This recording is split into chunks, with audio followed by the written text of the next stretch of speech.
अस्सलाम वालेकुम नाज़रीन, कैसे हैं आप। आज हम मग़रबी तनकीद के हवाले से टी.एस. इलियट पर बात करेंगे। टी.एस. इलियट जो अंग्रेज़ी अदब के नुमाइंदा नक़ाद और शायर माने जाते हैं। इलियट की तनकीद हम अगर बात करें तो टी.एस. इलियट की तनकीद बुनियादी तौर पर अदबी है। एक तनकीद अदबी होती है, एक गैर अदबी होती है।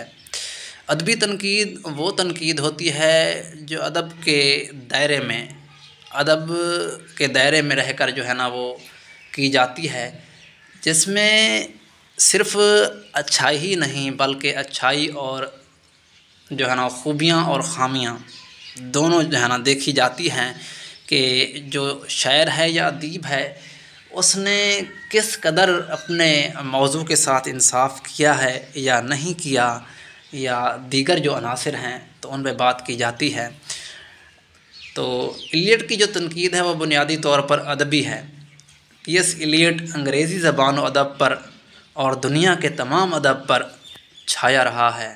इलियट की पैदाइश अमेरिका में हुई, जबकि इसकी तरबियत यूरोप की दर्सगाहों में हुई। इलियट के यहाँ एक तसव्वुर रिवायत नुमाया तौर पर निखर कर सामने आता है। इलियट के यहाँ ना सिर्फ़ रिवायत के तसव्वुर की वजाहत मिलती है बल्कि इसकी अहमियत पर भी वो ज़ोर देता है, और इलियट पूरी शिद्दत से रिवायत पर ज़ोर देता है। रिवायत से मुराद आम तौर पर ये हम लेते हैं कि सबका जो रास्ता है या डगर है उस पे चला जाए। जब हम किसी शायर को रिवायती कहते हैं तो पुराने ख़याल और पुराने इजहार का रास्ता हम जो है ना इख्तियार करते हैं। तो हम कहते हैं कि ये रिवायती शायर है, तो शायद इसने रिवायत को और पुराने ख़यालात को अपनी शायरी में बरता है। टी.एस. इलियट ऐसी रिवायत के हक़ में बिल्कुल नहीं है। वो रिवायत से मुराद ज़हनी और तारीख़ी शऊर लेता है, ना कि पुराने डगर पर चला जाए। इलियट बतौर जो है ना इलियट के नक़ाद के फ़राइज़ क्या होने चाहिए, या नक़ाद कैसा होना चाहिए, या उसमें क्या खूबियाँ होनी चाहिए। इलियट के नज़दीक नक़ाद का एक ये भी काम है कि वो कदीम ख़याल को ताज़ा इल्म में बदलने का ख़याल रखता हो। इलियट ने पहली मर्तबा सदा बुलंद की, मैं सियासत में शाह पसंद, शायरी में क्लासिकियत पसंद और मज़हब में कैथोलिक हूँ। तो ये उन्होंने सदा बुलंद की थी। टी.एस. इलियट कहता है कि शायरी की 3 आवाज़ें हैं। बहुत ही अहम ये बात उसने जो है ना अपने तनकीद में कही है या इसके हवाले से मिलती है।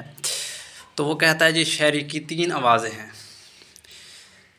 पहली आवाज़ वो आवाज़ है जिसमें शायर ख़ुद से बात करता है और किसी से नहीं करता। दूसरी आवाज़ वो आवाज़ है जिसमें शायर सामाइन से मुखातिब होता है, अगर चाहे जो है ना वो सुनने वालों की तादाद या सामाइन की तादाद ज़्यादा हो या कम हो। तीसरी आवाज़ वो आवाज़ है जिसमें शायर ड्रामाई किरदार बनकर बोलता है।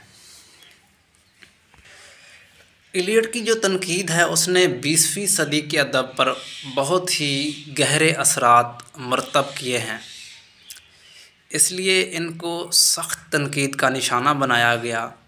इलियट की नज़म दी वेस्ट ऑफ लाइंड इनके गहरे तनकीदी और मुशाहदे की जो है ना वो बेहतरीन मिसाल है।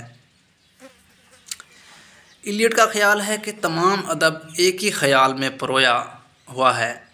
हम किसी फ़न पारे की कदर व कीमत का सही अंदाज़ा उस वक्त लगा सकते हैं जब हम दोनों फ़न पारों का आपस में तकाबुल करें, यानी 2 फ़न पारे हों, उनका आपस में तकाबुली जायज़ा लिया जाए, तब हम लगा सकते हैं अंदाज़ा कि ये जो है ना ठीक है अदब ये ज़्यादा बेहतर है या उससे ये ज़्यादा बेहतर है। इलियट का ख़याल है कि नक़ाद को चाहिए कि वो तख्लीक के मुतालिक तहक़ीक़ करने के बाद हकीकत को मनोगन यानी उसी तरह कारी तक पहुँचाए और अपनी राय से गुरेज करे। अक्सर ये होता है कि जो है ना वो जो नक़ाद होता है वो हकीकत को भी कारी तक पहुंचाता है, मगर उसमें अपनी राय जो है ना वो ऐड कर देता है, मगर ये बिल्कुल नहीं होना चाहिए। वो कहता है गुमनामियों में गिरे हुए शहरों के बारे में तहकीक करके सामने लाए, जो गुमनाम शोरा हैं उनको भी वो इलियट कहता है जो है ना वो नक़ाद का काम है कि वो सामने लाए। इलियट की वजह शोहरत जो असल इसकी है वो इसकी नज़म दी वेस्ट ऑफ लैंड है, जो 1922 में मंजर आम पर आई। इस नज़म में पहली आलमी जंग की तबाहकारियों का जो है ना वो तज़किरा पेश किया गया है। तो टी.एस. इलियट जो कि एक मगरबी नक़ाद है, उसकी अहम जो है ना नुक्ता अहम नुकात पर हमने बात की।